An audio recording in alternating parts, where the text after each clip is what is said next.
राम सुंदर साध छत्रशाल महाबली करियो बलि बलि। प्रभु प्राणनाथ दर्शन।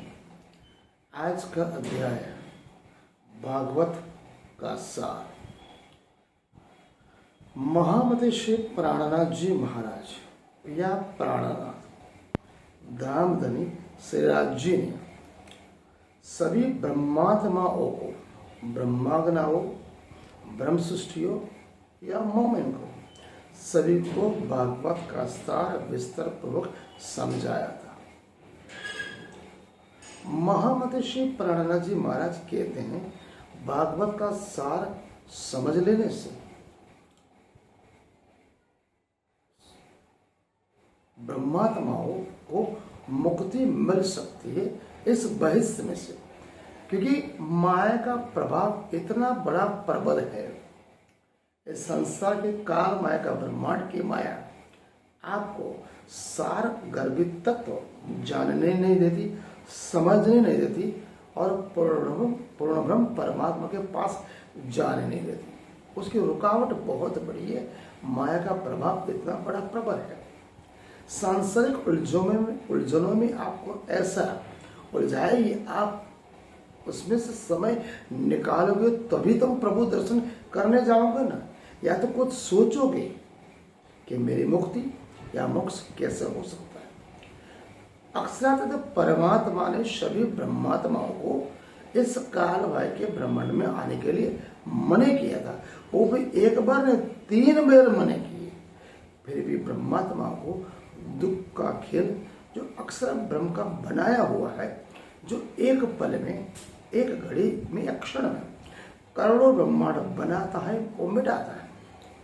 उसको देखने की इच्छा के तहत सभी को इस काल माया के ब्रह्मांड में आना पड़ा। अक्सर परमात्मा एवं उनकी जितने भी ब्रह्मात्मा है, उन्होंने आनंद लीला, नित्य विहार लीला, रास लीला में देख के करने के पश्चात रास लीला का उदय हुआ और वो अक्सर ब्रह्म के हृदय मंथन में अमिट छाप छोड़ गई, अखंड हो गई। वेदों का सारा भागवत कहा गया है, जिसका फल स्वरूप श्री सुखदेव मुनि ने उसको ग्रहण किया और परिपक्व किया।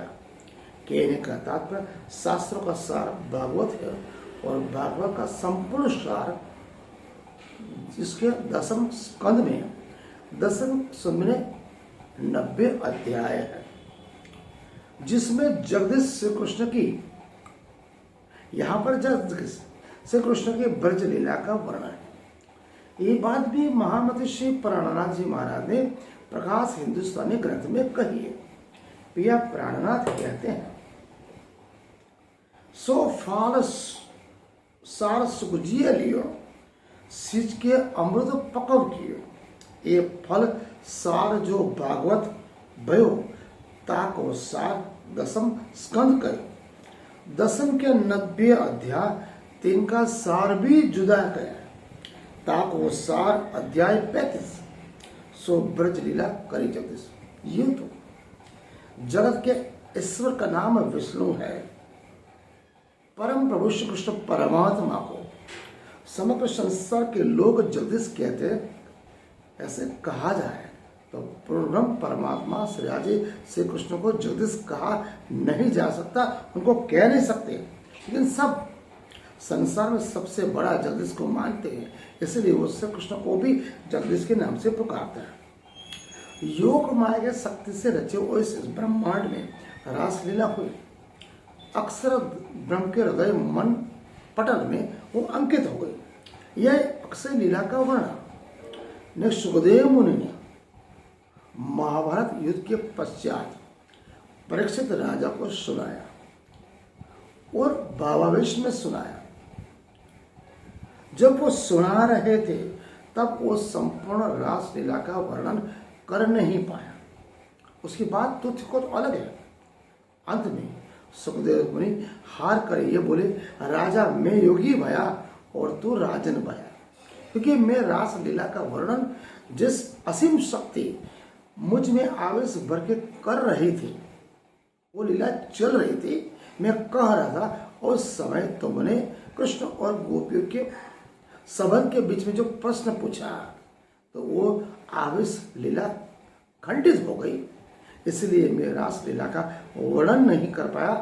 हे योगी, हे राजन, मैं योगी भया और तुम राजन का राजन ही रहा, परंतु अब मैं ना कह सकता। ये बात की पुष्टि भी प्रभु प्राणनाथ प्रकाश हिंदुस्तान में कहते पिया क्या कहते हैं, हाथ लिलाटे दिया से सुखदेव मुनि ने अपने सिर पर हाथ ठोका, बोया सुख या दुख पाए, दुख हृदय मन तन आत्मा से ग्लानि बढ़ते भाव में कहा, मैं जोगी ते राजा, मैं जोगी भया राजा और रास को सुख रहा तुम राजा बने, मैं इस रास का सुख आपको दे नहीं सकता। श्री सुखदेव मुनि ने राजा परीक्षित से कहा, यह दिव्य वाणी अब मुझसे नहीं कही जाती। मेरे अंतर मन आत्मा में, जो अंतरात्मा में जो परमात्मा परब्रह्म परमात्मा की जो शक्ति मुझे ये रास लीला कह रही थी, उस लीला का आनंद, उस लीला का अधिकार ही ले सकता है। कहने का तात्पर्य, जंगल में जो शेरनी का जो दूध होता है सोने के स्वच्छ पात्र में रहा जाता है, किसी और बर्तन या पात्र में रहा नहीं जाता। कहने का तात्पर्य, परीक्षित तू उस लीला, रास लीला, अखंड लीला का अधिकारी पात्र नहीं है।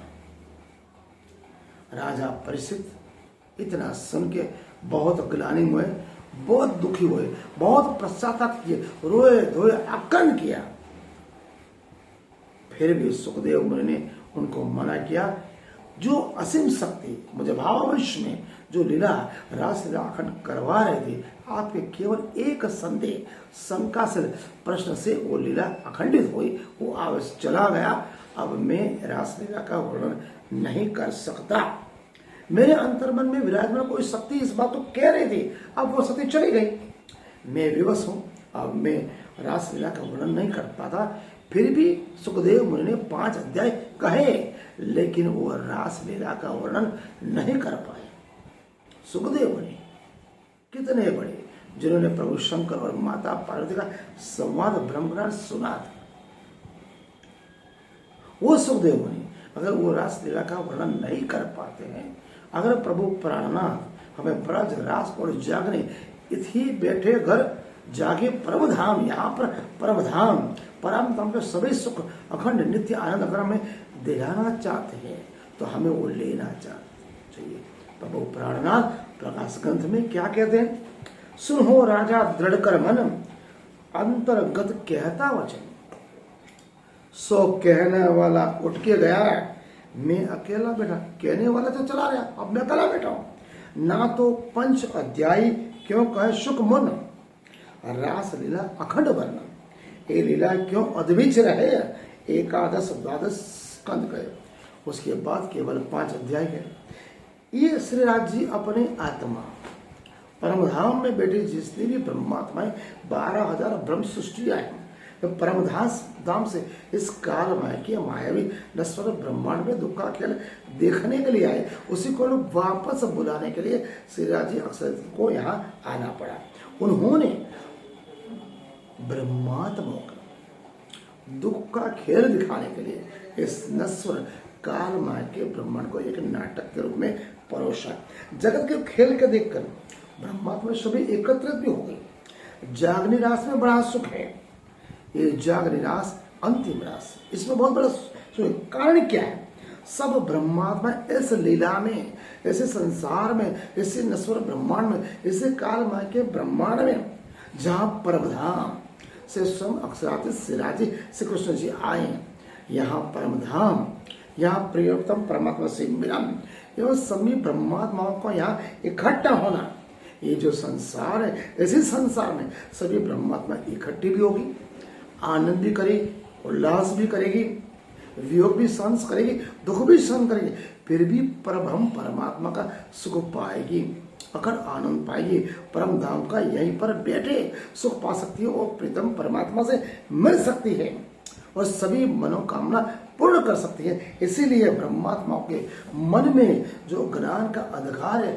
अगर वो मिट जाएगा, अपने मन गुण इंद्रियों को चेतना को जागृत कर लेगा, सुंदर या साधक या भक्त, इतनी कर बैठे जागे परम धाम। पिया प्राणनाथ ने कहा है, सदगुरु धनी देवचंद्र जी ने मुझे अकेले को जागृत नहीं किया है। उन्होंने मुझे अकेले को जागृत नहीं करा। उन्होंने ये बोला, जब तक सदगुरु धनी देवचंद्र जी महाराज अपने जैसा प्रबुद्ध सभी सुंदर साध भक्त को बना रहे, तब तक हे पिया प्राणनाथ, हे राजीव कृष्ण जी अक्षर परमात्मा, जब तक मेरी सभी ब्रह्मात्माओं को इसी नश्वर ब्रह्मांड में परम धाम का दर्शन प्रीतम परमात्मा से मिलाएं, उस 25 पक्षों का अक्षर का आनंद अगर न दिला दूं, वापस उनको परम धाम में न ले जा सकूं, तब तक मुझे चैन नहीं मिलेगा। ये पिया प्राणनाथ ने कहा। भागवत का सार प्रभु प्राणनाथ के स्पष्ट दर्शाया, उनके अनुसार मैंने दर्शाया। आज का अध्याय हम यहाँ पूर्ण कर दें।